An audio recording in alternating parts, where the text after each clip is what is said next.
ஆத்தாளை எங்கள் அபிராமவல்லியை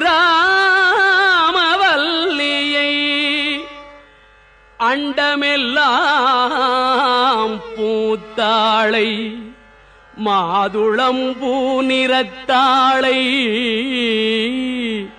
புவி அடங்க காத்தாளை அங்குச பாசாங்குசமும் கரும்பும் அங்கை சேர்த்தாளை முக்கண்ணியை தொழுவார்க்கு ஒரு தீங்கில்லையே. நாயகி நான் முகினாராயணி கை நளின பஞ்ச சாயகி சாம்பவி சங்கரி சாமடை சாதினச்சு வாயகி மாலினி வாரா